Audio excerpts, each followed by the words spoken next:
Tell me about yourself.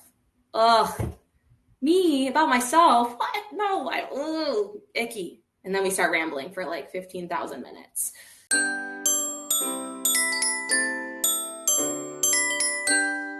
Welcome to our first interview webinar of 2025.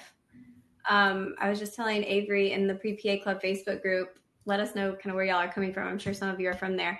Somebody was saying this week that they interviewed at 2 programs and were accepted this past week. So that is very exciting. I don't want that to scare you if you haven't submitted yet or don't have interviews yet. That is very early. That is very early. So you're good. There's plenty of time, but that does mean that stuff's happening. So I'll introduce myself and I'll let Avery introduce herself. We'll do a little bit of housekeeping and then jump into interview prep.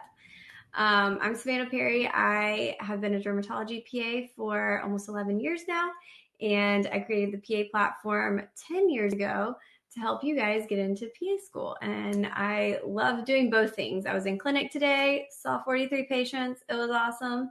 Get to come home, get to talk about interviews. And it's really fun being on both sides of it. So I have 2 kiddos. One just went to bed. That one's playing Minecraft and hopefully won't jump in at some point. And it's fun being a PA and getting to kind of do all the things. Happy to answer any questions about that. But then this is Avery. If anyone's in Academy, I don't know which side she's on for you. This side. If you're in Academy, you probably already know Avery. But I'll let her give a little introduction and then we'll get back to housekeeping and then the presentation. Yeah. Hi, everyone. Thank you so much for being here tonight. And I'm just really, really excited to talk about interviews and give you all my tips and tricks about what can make you feel confident stepping into any type of interview that you might be facing this cycle. Like Savannah said, my name is Avery Tinsley. I'm a current PA student. So I'm in my first year, which is called didactic. And it's very just like classroom learning based. I am in the Boston area. So if anyone's on the East Coast, you know this heat wave is hitting us hard. So I've got the AC running and a little coat behind me just in case. But I'll talk a little bit more about myself throughout the presentation. And I'm just really grateful that you all are here tonight. Yes, thank you for giving your time. And we want to make this worth your time. I think if you've been to our webinars in the past, you know we like to be practical, give lots of tips and a lot of encouragement that you can take with you and through to this process, because we know it's stressful. We know it's overwhelming. It's a lot. But hopefully we can make it a little bit easier and a little bit less scary. So we will get into it. If you have any issues with the video stuff, refresh. And we found that Google Chrome tends to work the best. If you can't hang out the whole time, that's okay. We'll send out a replay afterwards. And then we also, midway through, we'll take a quick break to do a giveaway. We had said that somebody will win a mock interview and somebody would win Pre-PA Academy. And I think we're just going to say that you win both.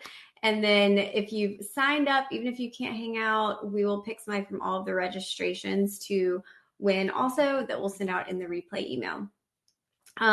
We have made Pre-PA Academy 50% off. So if you want to join, that's our group coaching program. So every week we have 3 or 4 sessions. We're moving into interview prep. We've been doing the program since February, so you can go back and watch all the replays about personal statements and supplementals and CASPA and Q&A. But moving forward, we're doing a lot of interview stuff. So sessions like this where we're talking about interviews, but in a much smaller group setting, and then a lot of live mock interviews. So sometimes you'll be in a small group. I remember last year, Avery was in the program and she was in a group of like 3, and we did a little live mock interview and we were able to practice group stuff. And then sometimes you may show up and it's a one-on-one. And so there's a lot of value there that you can get if you show up to the sessions, or you can watch them afterwards and see kind of what other people are doing. So we'll be putting links in the chat, the Q&A. You'll see Emily in there and myself. If you have questions, throw them in there. We'll answer throughout the session. And then we have 2 more webinars coming up that we'll have links for you sent out in the replay. The next one will be July 6th, and that will be our first live mock interview. So That's next week. I know July 4th weekend can be a little busy, but that'll be on Sunday night at 8:30 p.m.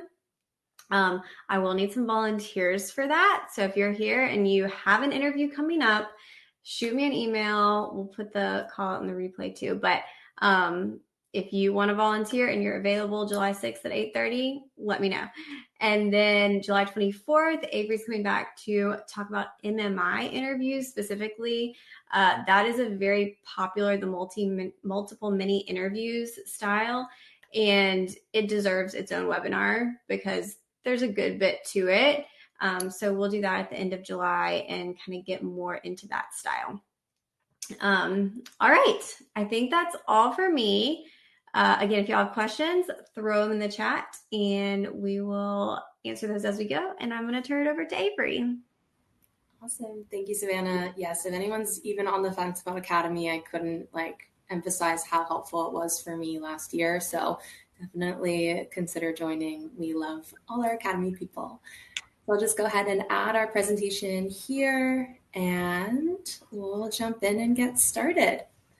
So hi everyone again, Avery Tinsley here, and I want to tell you just a little bit more about myself, just to give you some context, especially as we start talking through some questions, how I might be answering them, and just give you a bit of insight into me so you know who's kind of sharing this information with you.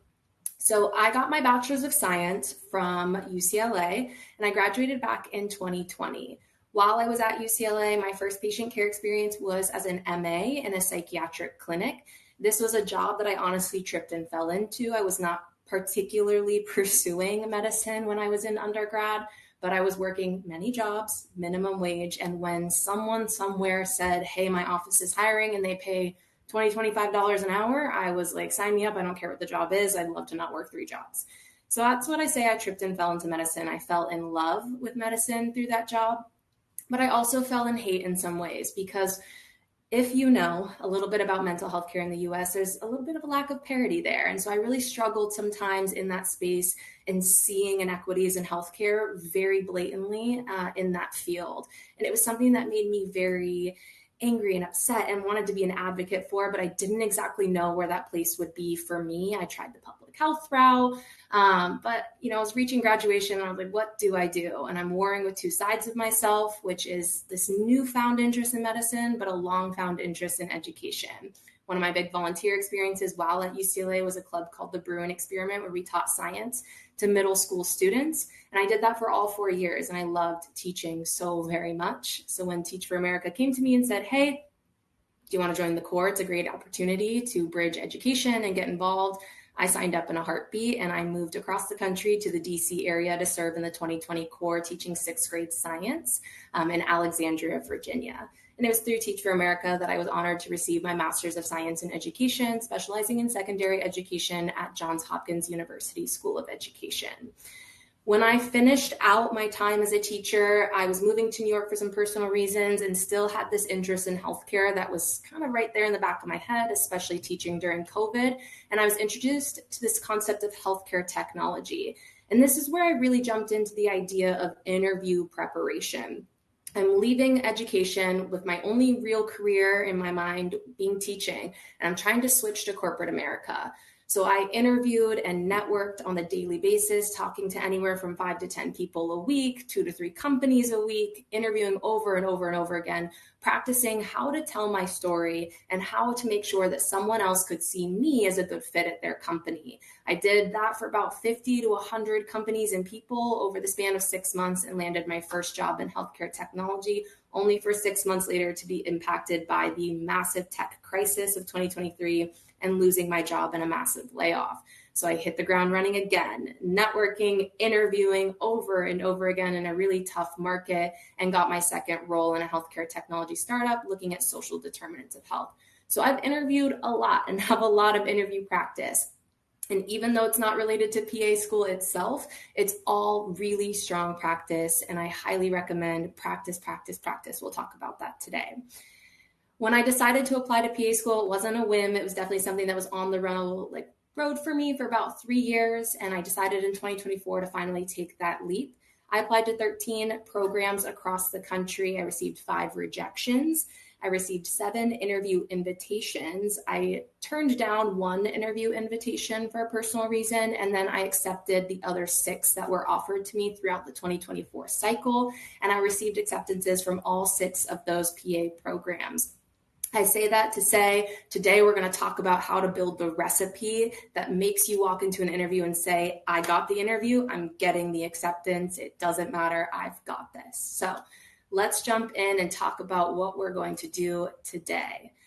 We're going to be talking about interview basics. You've already introduced yourselves in the chat. Take a look at who's commenting and maybe where you share some, shared experiences, whether it's where you're from or where you went to school or what you're doing right now. And I saw some people have some interview offers, so I hope tonight is really impactful for you. We'll jump into interview basics. We'll talk about how to prep for all types of interviews, and then we'll talk about the interview day and beyond. So, interview basics. What are the types of interviews you might experience, and what are some of those common pitfalls that we can really shape up right now? So Savannah mentioned this, there's lots of different types of interviews. MMI is the one everyone's really scared about, but we're going to make sure we're prepared for all the different interview shapes and sizes that come our way. I bucketed traditional into one, which includes things like one-on-one interviews, two-on-one interviews, or panel interviews. And these types of traditional interviews, and I call them traditional, they reminded me a lot of what it looked like to interview anywhere, for any job, any role, any opportunity. They are the classic questions that if you go on Indeed or LinkedIn.com, you're going to find a list of traditional interview questions. These are ones like, tell me about a time when, tell me about yourself, why you, why us? And this concept of behavioral questions, questions that really try to tease out who you are as a person, what type of student you'll be, what type of PA you might be, and if you're a good fit for the program and if the program's a good fit for you. Traditional interviews are often with a core faculty member, maybe an alumni, maybe a preceptor. They really come in all different shapes and sizes. Most of my experiences would be something like a 2-on-1 or a 1-on-1, but maybe you had 2 or 3 1-on-1s, where the first person's a faculty member, second person's an alumni, third person is a preceptor for the program. All different types of people looking at you from a different lens. Your faculty member is going to look at you and say, can I see myself teaching this person? The alumni is going to say, could I have seen you sitting next to me in class? And the preceptor is going to say, could I see standing next to you in my space of work and helping you along your journey to become a PA? The next one, MMI, I guess, the really scary one, called multiple mini interview. And I like to put MMI honestly in quotes. PA MMI does not do it the way that MD MMI does. Some schools do nail it the way it's traditionally meant to be done. But in my experience, MMI kind of snuck its way into my interviews. And by that, I mean ethical questions snuck their way into most types of interviews that I did experience. But if a school emails you and says, we are doing MMI style interview, they're going to send you the specifics of what it looks like for them. This is not exactly the same format. So in my experience, when a school said, I'm doing MMI interview, prepare for that, it was ethical questions, but there was a conversation. If you don't know, traditional MMI is where you have the prompt on the door, you've got those 6 minutes, you've got 1 minute to think, 5 in the door, you talk for 5 minutes, and then it's over. If you don't use all 5 minutes, sucks, you're sitting in silence. If you use all 5 minutes but have more to say, sucks, you're kind of out of luck there. You can't keep talking, the timer is up. In my experience, they were much more conversational. One prompt was read and we worked through it together, and the interviewer would ask me multiple questions about that ethical-based scenario. So if you get this from a school and their instructions are not clear on what your experience is going to be, just send them an email for those clarification pieces and they'll definitely give you that information. There's also group interviews. For me, these were the hardest, especially now that so many schools are practicing accessibility and doing interviews over Zoom. This was really challenging because you don't know who's going to speak first. And there's that cute little 10 to 15 second delay that's not that cute when you're trying to get into PA school and not talk over someone and look rude. So we'll talk about it today, how you can kind of prepare for those, but how you can go in and just give it your best, because group can be a little clunky and funky, especially in the Zoom environment. And I do want to put under group, some schools, especially those that will do in-person activities, are going to do group activities. So maybe you're building a house out of pasta. Maybe you're building a castle out of popsicle sticks. And we'll talk a little bit about how to navigate those situations. The last one, mixed. I know that feels like a clutch that I'm putting there, or a crutch, I guess I should say. It's a station of all the above. I saw this with schools who did in-person interviews. This could be things like you start off with your traditional, then you're going to go to an MMI, then you're going to do a group, and you're going to do an activity, and then you might also have to do a writing sample. I thought I literally would never see that, and I heard about it, and I was like, I don't have to prepare for a writing sample. It's fine. No, they exist, and they'll do it. And they'll give you an opportunity to spend some time writing out answers to essays, kind of like a supplement. All right. What are some pitfalls that we can just get out of the way right up at front before we talk about preparing? Lack of preparation. It's literally the number one pitfall. We don't want to wing it when we go into our interview. We want to have confidence, and confidence comes when you practice. This looks like mock interviews. This looks like preparing stories. And this looks like having a really robust understanding of the program and their faculty. We will talk today about how to make sure this very first obvious one is not a pitfall that any of you fall into. Filler words. People like to say, oh yeah, I know filler words. Oh, can't use them, don't use them. You will be shocked at how often you use them. So when we talk about preparing today, I want every single time that you are preparing for interview for you to be videotaped. Whether you have your phone on record while you're going on your daily walk, or you're laying down at night, you put it on record really quick, you practice an answer to a question. I want you to videotape yourself because you will be shocked at how often filler words come into your vocabulary without meaning it. I'm from Southern California. Like is something that I really struggle with. And it was something that I had to say to my boyfriend, hey, I love you. You call it out all the time. Can you just do it a lot while I'm preparing for interviews? I know it sucks. It's weird. It's awkward, but I want you to say it every single time you hear me say the word like, but not in the appropriate way. And I'll probably do it a bunch of times today, and you guys can call me out in the chat. Things like and here's one that no one really thinks about. And we do it a lot when we're trying to buy time in an interview. It's not a good look. It's still a filler word. So we want to eradicate these from our vocabulary. And the best way to do that is videotape yourself practicing to notice it and cringe at it. And also have the people in your life call it out when you're just living your daily life. It will just become more noticeable to you. I also want to talk about a pitfall, which is balancing humility and confidence. This is something that's really near and dear to my heart, especially when we think about the PA profession being predominantly female, also thinking about the PA profession having low percentages of BIPOC individuals. We often struggle with balancing our humility and confidence in the way of being so incredibly proud of what we do, right? We deserve to brag about it. I don't want to see any imposter syndrome in your interviews. We're going to check that at the door, and we're going to walk in there and say, I am freaking awesome. No matter what this program thinks, I've done things that I didn't think I would do. I want you to have that level of pride when you go into your interview, and then I want you to balance it with that humility.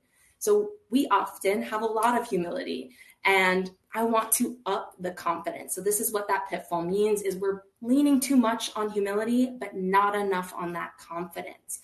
I want to see you go in there and brag about yourself. The interview is the strategic opportunity to go in there and show your pride and basically say to them, I'm awesome. Are you good enough for me as a program?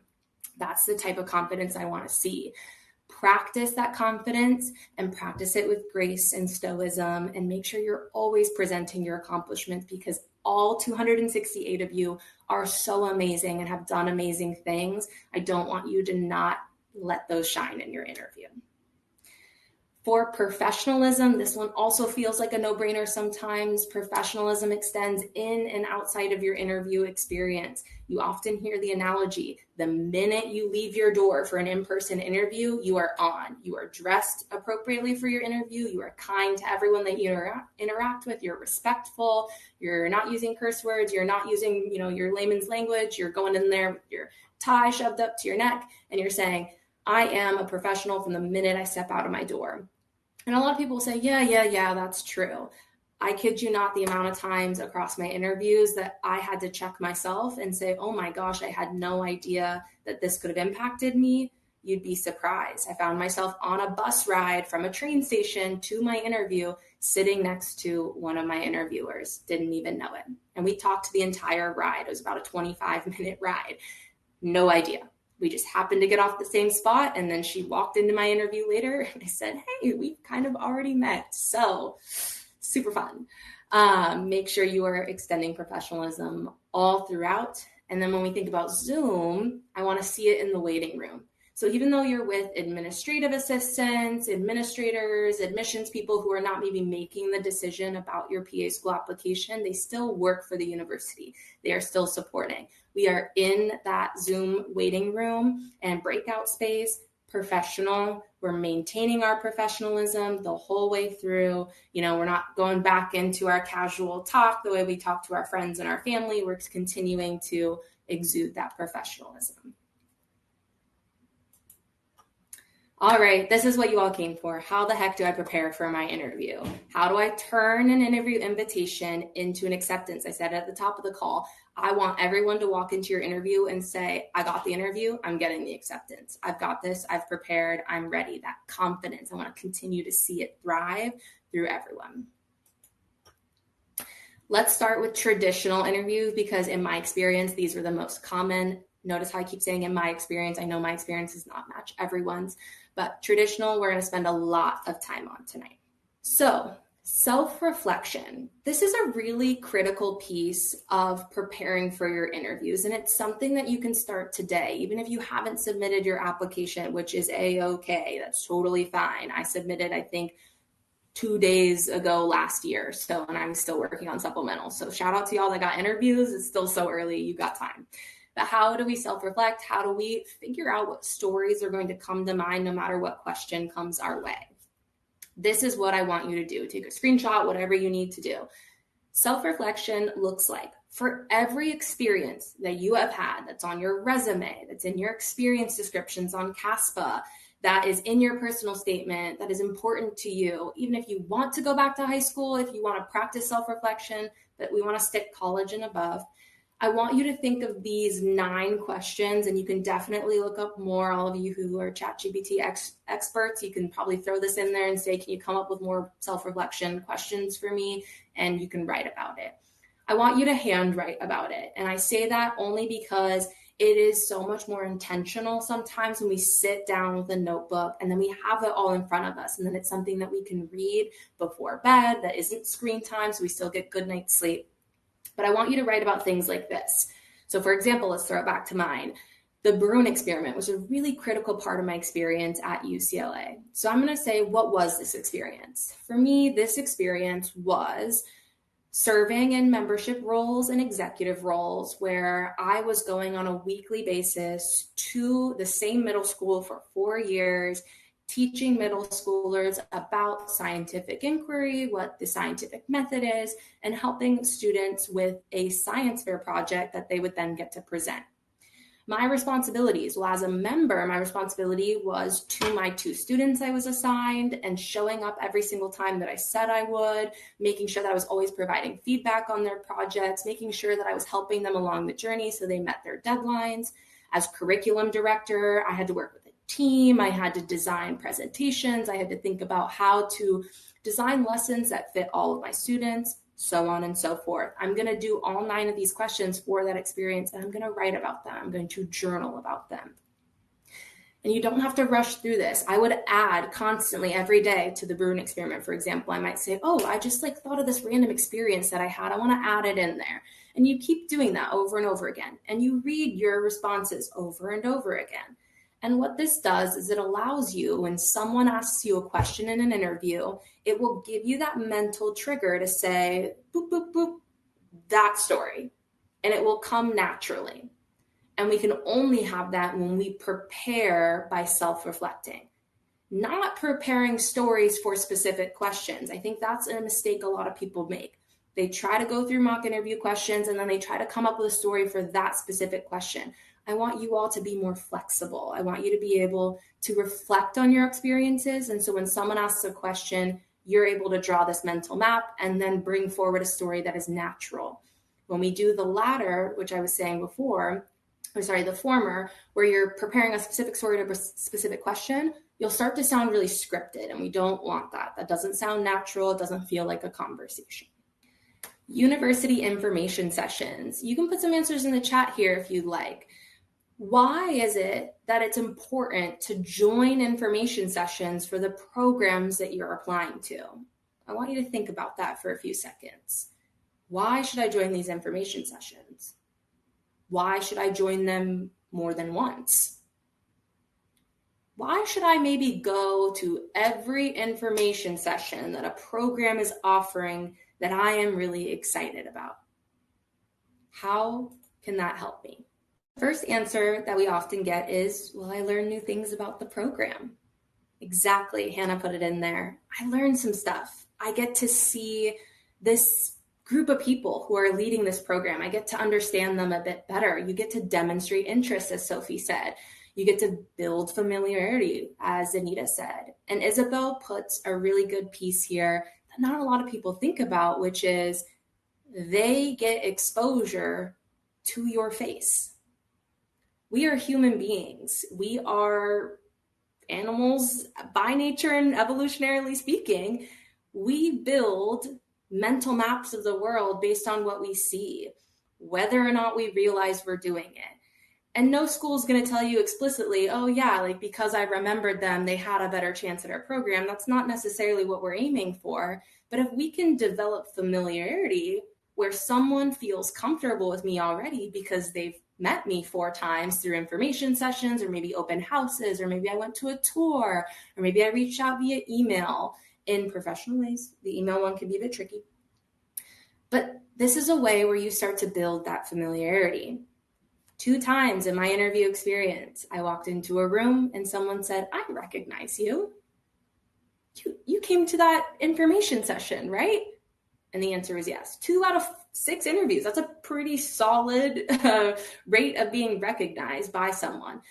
Was it my interviewer? No, but it was someone like the program director. It was someone like the admissions representative.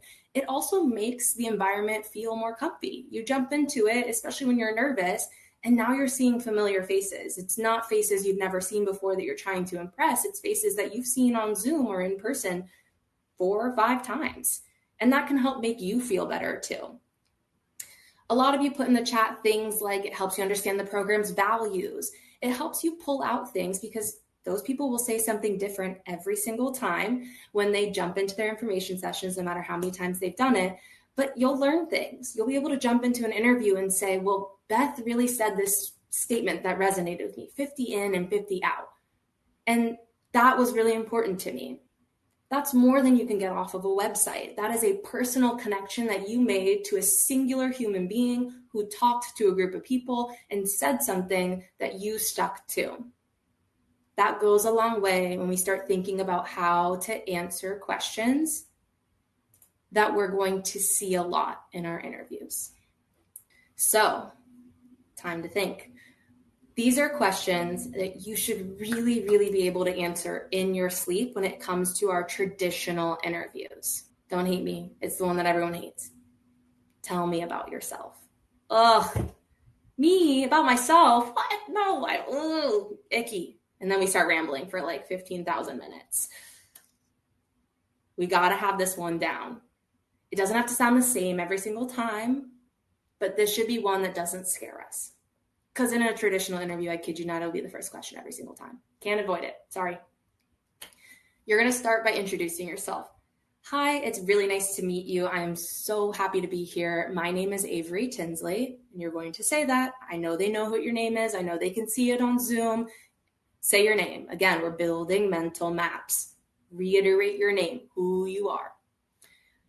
Give a quick background or fun fact about yourself. Mine that I always kind of snuck in with was I grew up in Southern California. I stayed close to home to get my bachelor's of science in psychobiology at UCLA. And I won't lie, I did pick my major because I really loved the show Criminal Minds, like favorite show of all time. And I thought maybe one day I'd join the BAU. So yes, 17-year-old me did pick psychobiology because of that show, but I fell in love with it over time. That is an answer I give every single time in every single one of my interviews, and it always makes someone smile or laugh. I've already broken down the barriers. Now give some pivotal moments. I saw in the chat and introducing yourself, some people threw in there, I'm a non-traditional applicant. When you are a non-traditional applicant, this might be a little bit longer than maybe normal rhetoric online might say.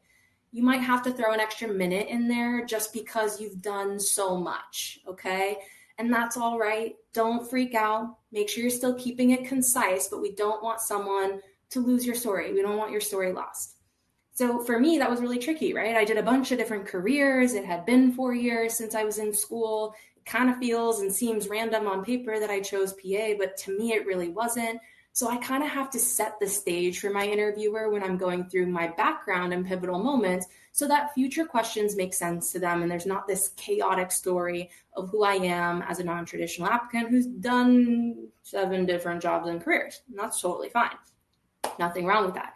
Just means mine was a bit longer. So I might say things like, from the minute I joined UCLA, I joined the organization, the Bruin Experiment. It was something I joined for 4 years. While at school, I worked multiple jobs in order to maintain financial self-reliability. But then one day I tripped and fell into medicine because someone offered a job at $25 an hour. So I had to take it, and it happened to be as a medical assistant. It's a really cool opportunity. I'm sure we'll talk about it a bit more later as we dive into my patient care experience. But it was where I first got my love of medicine and interest in it. But I also loved education. There was this club I was a part of. It meant a lot to me. When I joined my sorority, I ended up philanthropy chair, and our philanthropy was reading is fundamental, another education-based activity I was really involved in. So I warred with myself on both sides, and I ended up choosing the education route. I went to DC. I started working as a 6th grade science teacher during the pandemic. Taught me I wanted to keep working in healthcare. So I pivoted to healthcare technology, really running away from going back to school because I was scared of debt. But here we are. We're here today. We'll dive more into my story. Can't wait to tell you more about it. Outside all of that, jobs, medicine, why PA, why this? I really love to read. I read 41 books last year. I also love to crochet. I make tops for my friends and I over the summer that we wear as like bathing suit cover-ups when we go to the beach. And it's just something that keeps me grounded and makes me really happy. That is my tell me about yourself, kind of condensed and jumped around a little bit as I introduced the recipe here. So I'm wrapping it up with something unique about myself, right? Everyone wants to talk about medicine. Everyone's going to do that, but hit them with something that's unique. I read a lot of books last year. I love to crochet. These are things that are personal to me that kind of have nothing to do with this and why I'm here today, but are about me, and maybe you and I can bond over those things. Hopefully this recipe doesn't freak you out too much about the tell me about yourself. I think someone said, like, how long should that intro be on average? 2 minutes, maybe 3 or 4. I think mine always landed at around 4 just because I've had such a chaotic professional experience that I have to explain how I went from corporate America to wanting to apply to PA school. But very good question. Yeah, Savannah. You did. Sorry. Hi. Thank you. We were just like half of this presentation has flown by, and Avery is killing it, as y'all said in the chat. But we wanted to announce our first winner, and then the second one will be in the email. But Tatiana Garcia is our mock interview plus Academy winner for being present. And we'll email that out too, and email you, so don't worry about like, how do I do this? We'll email you, but just wanted to announce that, and then we'll let Avery continue. But be on the lookout for your replay email tomorrow, and we'll have some special things for everybody. Congrats, Tatiana. And thank you, that was perfect because I needed a water break. Awesome. Yay, I'm excited for you. And that is so awesome. Okay, so we tackled the tell me about yourself. Now we'll jump ahead to the other scary one that everyone freaks out about. Why PA?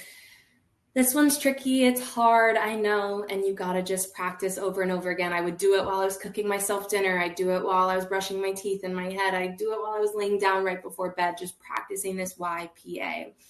And for this, we really don't want to regurgitate our personal statement, right? We want to keep it as concise as possible, maybe 3 to 5 sentences, something that can give the interviewer a bit of insight into you, but also gives them something to capture onto as they continue to ask you questions.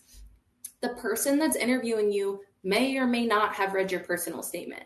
So keep that in mind when you think about what are the 3 to 5 sentences that are most critical for my past experiences that have led me to PA. and have those all bundled up in one, but don't have them be exactly the same as your personal statement, because if someone's read it, they didn't learn anything new about you.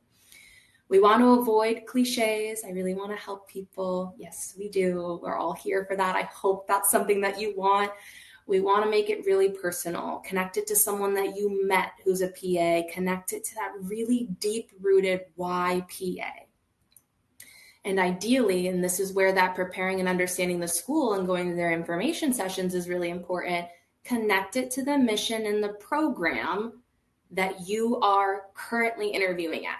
So for every school that I'd go to the night before, I'd spend some time with my notes on that school from all the information sessions I went to, their website, past students that I talked to, which I'll call out a bit later.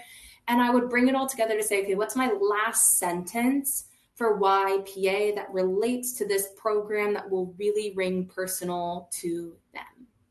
Why are you interested in our program? That's also another really common question that you're bound to get in your 20-minute one-on-one interview.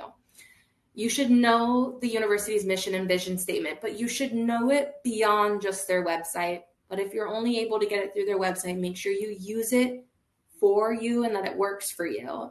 But how do we get to know a university's mission and vision statement beyond their website? Information sessions, interviewing alumni from the program, interviewing current students from the program. Pro tip, you really at this point, if you have an interview with a school, you should have already interviewed and talked to at least 1 to 3 people who have attended or are currently attending this program. This is such a missed opportunity. The minute that you get that email in your inbox, hi, we'd love to offer you an interview on this date. You're on LinkedIn the next day if you haven't already been doing this. You are messaging people that have been to that school, currently go there, and you're saying, hi, my name is Avery. I'm a pre-PA applying to X program. I'd really love to learn a little bit more about your experience. And you're going to reach out to 5 people a day because no one responds to their LinkedIn messages. But at that point, you are bound to get at least 1 response a week was usually my average. And from there you say, hey, are you open to hopping on the phone for like 15, max 20 minutes? I just feel like it flows a bit easier if we're able to chat live about it. Most people will say yes. They love to talk about themselves.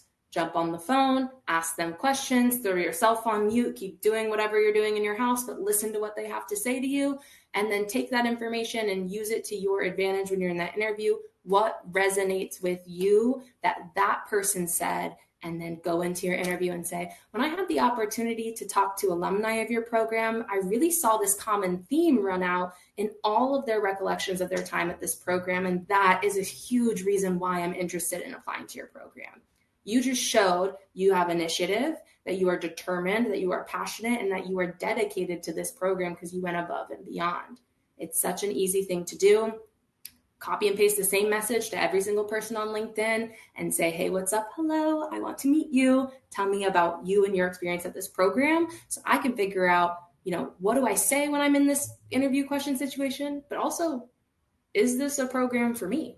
I mentioned earlier that I turned down 1 interview invite, and that's because the more people I met from a program, I just knew it wasn't a good cultural fit for me.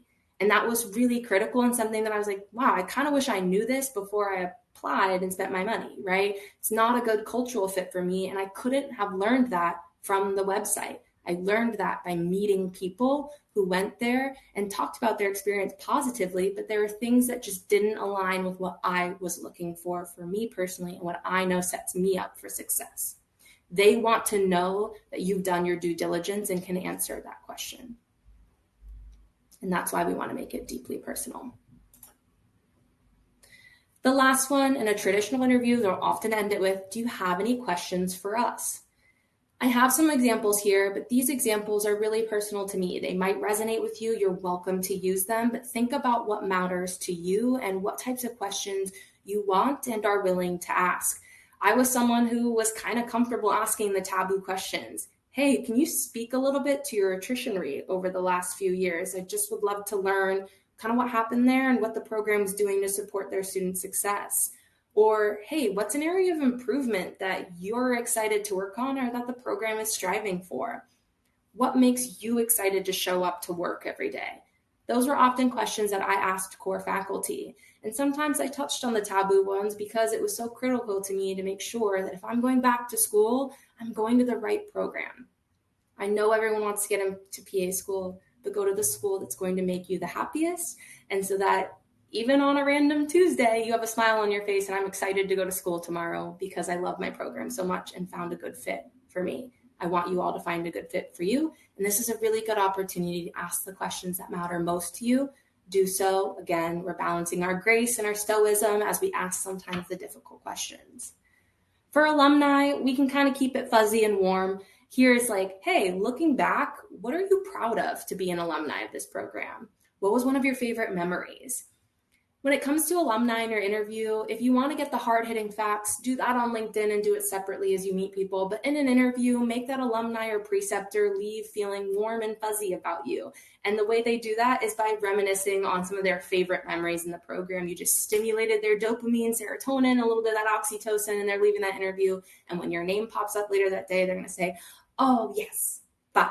Whatever it might be, because you left them feeling warm and fuzzy, thinking about the things that really makes them proud and happy and brings them back to a time in their life where they worked really hard to achieve what they're currently at. All right. Beyond the questions that you should be able to answer in your sleep, what is the recipe for any other question that can come my way in the traditional interview? I know I said at the top of this, we're going to spend a lot of time on traditional interviews because we've got our webinar coming up in the future for MMI. But the STAR method is super tried and true for literally any question that starts with the STEM. Tell me about a time when. And I have some examples here on the screen, like tell me about a time you made a mistake. Tell me about a time you led a team. Tell me about a time when you had a disagreement. Tell me about a time when you achieved a goal. These are all questions that are going to mind map you back to your self-reflection. Those initial questions that got you thinking about your experiences. And the STAR method, if you don't know what it is, starts with situation. Describe the situation. Honestly, I consider the S and the T in the STAR method as time to think. So situation, I'm like, I was a part of this club called the Brewing Experiment. This is kind of what we did. And based on the question you just asked me, there was this task or problem that I had to deal with. And then we get into A, which is the bulk of the time that you're going to spend on it, where you talk about your actions, what you did, what you accomplished, how you did it, what did you set up. I want to hear a whole lot of I. In the situation, you can be like, we, club, them, it. Action is I did this. I noticed this. I took these resources and did this. Because your goal in this is to show what you did. And then end with results. If you can add some numbers in there, that's great. We saw a 10% improvement. We saw, a positive, amount of money raised for XYZ fundraiser that we were building. End with that result. End it hard hitting, and then bring it back to PA. Every question you answer in any type of interview, I don't care if it's an ethical-based question, should always circle back to why PA, what type of PA student you'll be, what type of PA practitioner will you be. Always. Last sentence. And I really want to take those skills with me as a PA student to ensure that I'm succeeding in your rigorous program. Quick couple words. 10 seconds long, done. We brought it nice and full circle. All right, that was traditional. I hope a lot of that helped getting you set up and prepared for the traditional interview. Let's give a little sprinkle of MMI.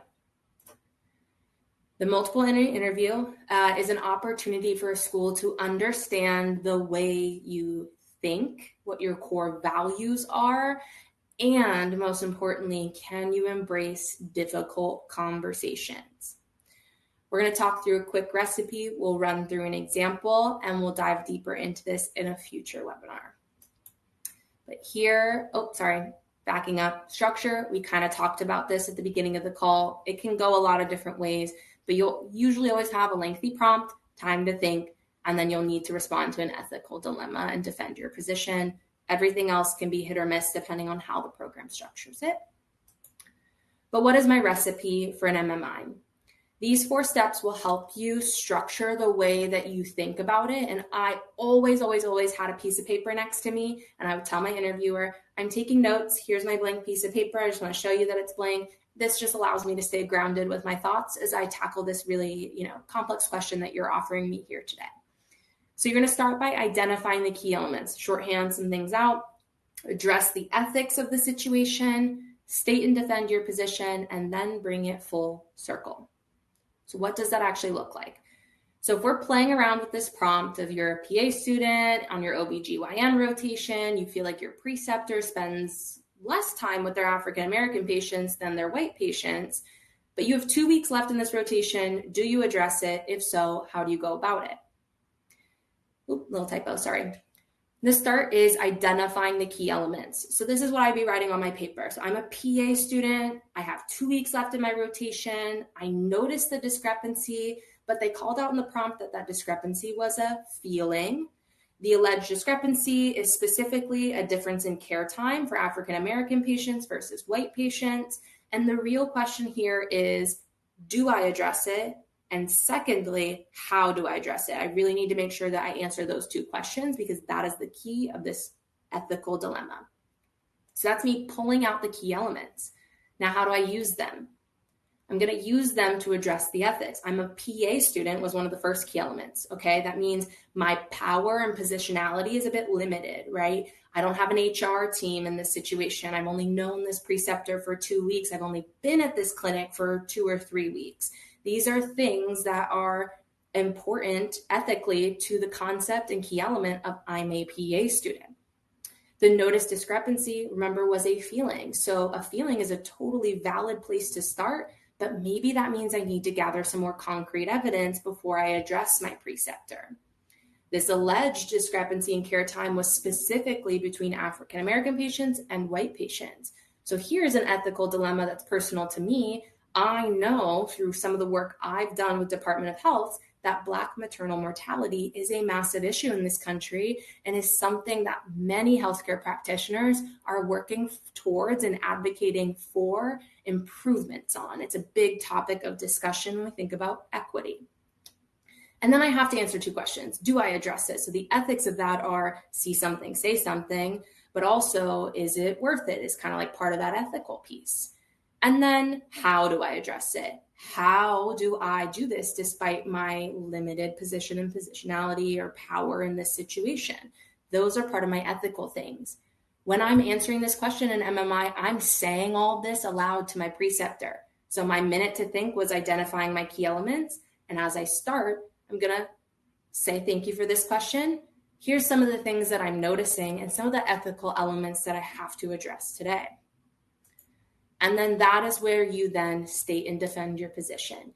Based on all these key elements and some of the ethical dilemmas and issues that I've brought up today, based on what I learned from the prompt, this is what I would do. This is how I would go about it. This is why.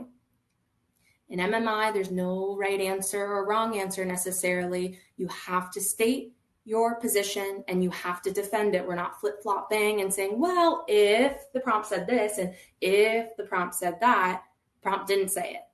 Work with what you got, state and defend your position, and keep to the time that is allotted to you. If it's more of a question back and forth, that's really nice. You can kind of dive into the prompt a bit deeper with your your interviewer.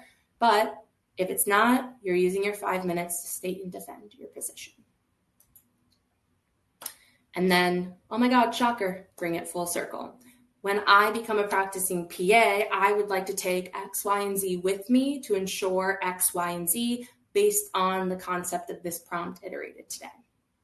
I know that's a quick taste of MMI. Further in July, we can dive into more examples and talk about how to do it. All right, so for your group interviews, really, it's just a way to see how you engage and interact with other people. This is a collaborative profession. They just want to see, are you going to be a good fit in a team-based role? It could be a panel, it could be an activity. You might get ethical MMI style questions in a group space. It's okay. Take a deep breath and focus on these few things. Take note of every single person's name. I want you to use it every single time you're responding to a question. I really thought that Savannah brought up a great point when she said X, Y, and Z. I honestly really agree with that point of view. I think, and building upon it there. Building off a peer's answers is great, but you can also totally disagree with someone. I really love that Savannah brought up X, Y, and Z. I think that she provided a really good reasoning behind why she would do X, Y, and Z. I think for me, I would go a different route. I think I would do da da da da, and here's why. I'm respecting what my peer brought to the table, but I'm also saying that, I have a different opinion on this, and this is my opinion. Maybe we can talk about it. Maybe at the end of that, I might be like, what do you think, Savannah? And see what she has to say. You can always be interactive in this setting. Like, I know I disagreed with you. What do you think about my position? Do you agree, or do you still think, your answer and kind of your perspective on the situation takes a new light based on what I said?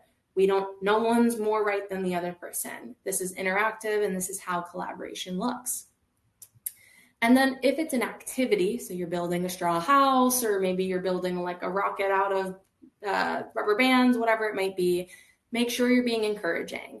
Oh my gosh, you're doing such an amazing job. I really love the way that you thought to do X, Y, and Z. Hold on, can we make sure that Chris has a chance to look at this? Chris, what do you think? Do you think how we're setting this up is good, or do you think we can have any improvements?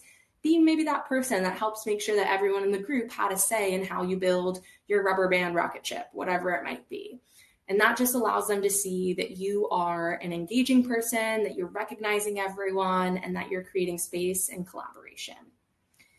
When you go to in-person interviews and you're doing something like this, meet everyone around you. Take the time in that first 30 minutes or hour at breakfast to meet as many people as you can, learn about them, and scribble notes down, whatever you can do. All right. We've talked a lot. We've given a lot of examples. How do I go a step further and continue to practice? So I know we've got some people who can help me throw some stuff in the chat here.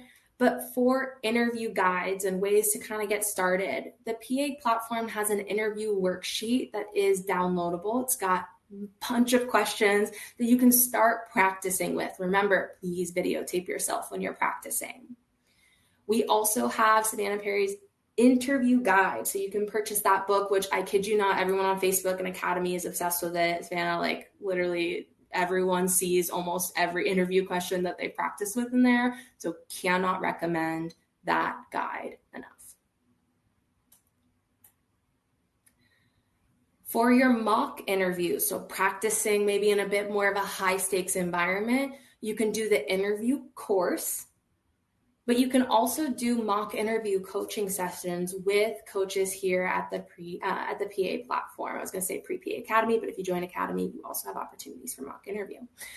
And this is an opportunity to really practice your skills, videotape them, and get a coach to give you some insight to things that you might not have recognized before, or maybe other people that you're practicing your mock interviews didn't see before because maybe they don't work or kind of exist in this space that we do. PA school is very niche. Sometimes it can be hard to find, peers and friends and family who can give the mock interview advice. And then self-practice. I did this. A lot of my pre-PA people in Academy have done this and talked about it. But if you need to keep practicing and you want to practice constantly, use YouTube live mock interviews. So if you go to the PA platform and you jump down here to Savannah's playlist of PA school interviews, you'll find lots of 2-hour videos of just mock interviews. Remember, throw on that Zoom camera, throw on that record button, have Savannah ask the question, pause it, answer, and then play it, new question, pause it, answer, and practice that way. Another great opportunity to get exposure to questions, videotape yourself for those filler words, and practice, practice, practice. Remember that number one pitfall, lack of preparation. That's not going to be us. All right. So we'll round it out with our final slide here, which is just like, okay, interview day is coming. What are some quick things that I can do that are outside of all this work of preparation that we've talked about today? Your interview can be in person or virtual. They're very different experiences. You've noticed today that while I'm giving this presentation, even though it's virtual, my hands are moving. I'm moving my face. I'm making funny faces. You have to go above and beyond. If any of you have ever been in like theater or dance, whatever it might be, they always say stage makeup is like 5 times thicker than any makeup you'd wear on your daily basis. It's because those lights are going to shine on you and it's going to dull you out. So you have to wear more. When you're in Zoom, you gotta do more. Your hands are moving, your body's moving. It's gotta feel like an in-person interview because you wanna build that relationship and engagement. Business casual, business professional attire, always. Now, a lot of people go, okay, I'm gonna grab the classic black blazer, classic black slacks, maybe for our girls out there, our classic black heels, or our loafers, our tie. Awesome. Love it. If that is where you feel confident, go for it. But if you're someone that's like, I don't like the color black, I want to wear green, do it. I wore a green blazer, my black slacks, these funky white boots. I wore jewelry that was very modest, but I wore green because I feel powerful in green. Green is my color. It's my favorite color. And I recognize that on interviews, I was the only person not wearing black. It makes you kind of stand out a little bit. Why not hack the system and throw in a nice green blazer? It's still a blazer. I still got my button up. I'm still in the business professional outfit.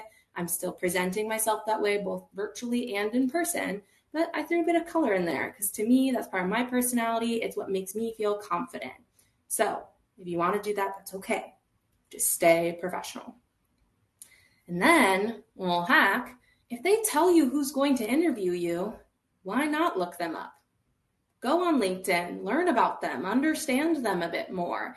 Maybe if you're a non-traditional applicant and you've got 7 different professional experiences, you've lived in a bunch of different cities, and you find out that the person interviewing you today also lived in DC at one point in your life, why not make sure that DC is a part of your tell me about yourself? So rather than saying Virginia, I might say I joined the DC core, which is true. I lived in DC. I have favorite restaurants in DC. I love going back there and visiting my friends who are still there. I'm bringing that element up in my tell me about yourself because I know that will be a connection. And then the interview stops. Oh my God, no way. I lived in DC for 4 years. Have you ever been to Pisco y Nazca? It's my favorite restaurant. If you live in DC, please go to Pisco y Nazca. It's so good.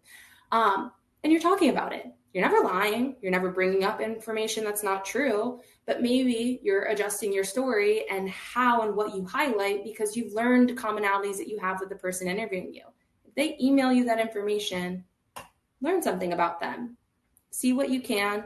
You can even bring it up. I had the opportunity to look you up on LinkedIn. I saw that you published a paper on X, Y, and Z. That's so cool. I know we're interviewing today, but if we have time, I'd just really love to learn a little bit more about this research that you did. If it's something that interests you, ask them. It's okay. Remember our note on professionalism? And someone asked in the chat, hey, can I bring a notebook? Yes, bring a notebook. Take notes on everything that is said. You never know when it might come back to help you. Even those small little interactions with faculty. And then always send your thank you note afterwards. And remember to take a deep breath. Someone said, wait, can you spell that restaurant out? Yes, I can. Pisco y Nazca, Peruvian restaurant. So good. I'm dreaming about it constantly. All right, we got 2 minutes left here. This is the end of our presentation, but I want to see if there are any questions in the chat before we go out. I don't know if Savannah, if you've seen anything that you think we should definitely speak on. Oh, you're on mute. Sorry, I just talked to myself over here. There were some questions we tried to answer as we went along. But thank you for the fantastic advice. And that's what we were texting on the side. We're like, wow, we're all learning so much, like taking notes, even though, this is what we do too. So one person said, and I'll be honest, I'm not as familiar with LinkedIn because I didn't know it was on there, but they said when reaching out to current students or alumni on LinkedIn, is it more appropriate to connect with a note or just message the person if you are not connected? Great question. When you go to connect, it will say, do you want to send a personalized invite? And you'll have a 200 characters or so. And that's where you can throw in, hi, my name is Avery. I'm a pre-PA applying to X program. I'd love to learn a little bit more about your experience going there. And that usually fits in the 200 characters. So something short. Yeah, I think that's totally appropriate. And I added in the comments, if you don't use LinkedIn, like it's fine to reach out on any social media. I think somebody else said this haunts me. Are we going to cold message people on LinkedIn? And I totally get this. And it's so funny because I am you in other situations where I'm like, I don't want to ask. No, not me. Like what? But just ask. Like, what's the worst thing that happens? They don't respond. They're not going to, or let's say they respond to something mean. Don't talk to me ever again. You'll just be like, that was such a weird message. Okay. So just think like, what is the worst thing that'll happen in this situation? And it's probably not really that bad. So yes, cold message people. I, similar to Avery, did that on Facebook. I was interviewing at a program, found a girl who went there. It was like a mutual friend. And so we had some type of connection. I messaged her and just said, hey, I'm interviewing at the school you went to. Would love to just ask you a few questions and hear about your experience. She was fantastic. She emailed me back. We talked on the phone for 15 minutes before my microbiology lab. Like, I remember walking up and down the hallway talking to her and being so excited. And she told me about her experience interviewing. And then a little bit full circle story. When I was on rotations, I ran into her about to walk into the OR, and it was so cool to be like, thank you so much for taking the time to talk to me before my interview at this program that I ended up going to. And now we're both alumni. So the PA world is very small, and most people in it are going to be happy to help you. You may get a few little grouchy people here or there, but generally we want to help. I had somebody message me the other day on TikTok randomly, just asking questions about kind of my schedule and what I do. And I love it. I love talking about it. So don't be scared to reach out. It's okay. But then if they don't respond, if you don't get an answer or it's something weird, just ignore it. It's okay. Make us bigger. There we go. All right, let's see. There was one about thank you notes. So somebody said, do you offer mock interviews, Avery? Which we traditionally have had PAs doing them, but if y'all are like, Avery's in demand, granted, I want to arrange for the PAs to it. I'm like, how are you doing all this? Cool. But I think also she's gonna be doing a ton of academy sessions, and I think academy is such an interesting experience. It's almost hard to explain. I think of it like going to a gym and going to a group fitness class where you get to see your buddies and see your progress and see how everybody's doing. That was my favorite part, I think, of academy last year, was just being with everybody from start to finish and seeing so many acceptances. And some of our people are continuing this year that are reapplying. And so there's just, it's a great community. And I think one thing that Avery mentioned when we talked about it before she joined as a TA that a lot of people echoed was that the accountability and the support in the group, as somebody who's switching from a career and maybe out of school and doesn't have that, is something that's hard to find somewhere else. So we would love to have y'all in academy. Yes, we love our community, and yes, cohort this year as well as echoing what we saw last year, or what my experience was. And you just see the same people over and over again. People are like, oh my God, your personal statement. It's like, I love where you're going with this. I love how it's evolved, or like, congrats on submitting. Like, there's just so much community in it. And the mock interviews are coming in full force with myself. And I know Marissa's got a bunch who I did with my mock interviews with as well last year. So yeah. And we, like I said, it's half off right now. And so it's essentially the price of one mock interview. And the sessions are at all different times. We prioritize like trying to have all different things to be for all time zones and work schedules and all of that. But there were some people last year who did so many mocks by just prioritizing showing up to those sessions. So you can get a ton of practice. And I think one of the valuable things too is just hearing from other people and seeing people ask questions, and probably something you experienced here tonight that you may not have thought about yet or haven't experienced yet, and getting to have that kind of group effort. And that was one thing I loved last year. Like, I remember being in one session and somebody was talking about volunteering, and they were like, I live in LA. And this other person said, oh, I live in LA too, and I volunteered at this place. Let me connect you and give you their information.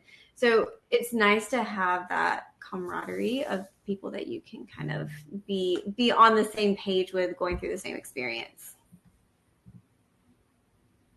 Okay, let's see. When will the recording be sent to us? My interview is tomorrow morning. Oh, Probably not, it won't be sent out till tomorrow. But if you go like Avery was showing on YouTube, we have tons of examples there. Good luck. Yeah, you got You it. are doing your last minute prep, and now you have to let all of us know how it goes. You are committed to that, but we hope everybody gets a lot of interview invites, feels confident. We're gonna be here with you through the whole thing. Keep doing these webinars.